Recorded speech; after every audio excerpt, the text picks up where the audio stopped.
2008 restera une année noire en matière d'emploi. Les derniers chiffres du chômage le confirment. La crise a frappé de plein fouet après 2 années d'amélioration. Avec 217 000 chômeurs de plus en un an, c'est le pire résultat depuis 15 ans. La charnière était au mois de juillet où le chômage s'est stabilisé, puis ensuite il a commencé à progresser complètement. En 6 mois, ça s'est vraiment accéléré de manière très étonnante. C'est-à-dire qu'il n'y a pas eu de pause, hein. Ça s'est stabilisé et puis tout de suite c'est reparti à la hausse. Un phénomène auquel n'a pas échappé l'Indre-et-Loire, même si pour l'instant le choc est moins violent du fait de la faible industrialisation du département.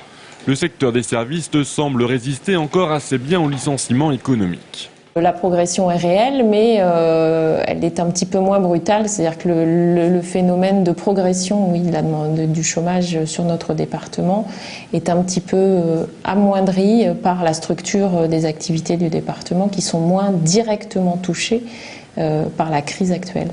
Amoindri, tout est relatif. Dans les chiffres, la hausse du département n'enregistre qu'un petit % de moins que sur le plan national.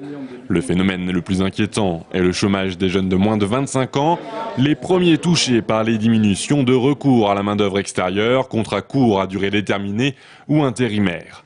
Et les perspectives pour 2009 ne sont pas au beau fixe. Avec 3 449 nouveaux demandeurs d'emploi en novembre, puis à nouveau 3 448 en décembre, le futur s'annonce encore plus noir.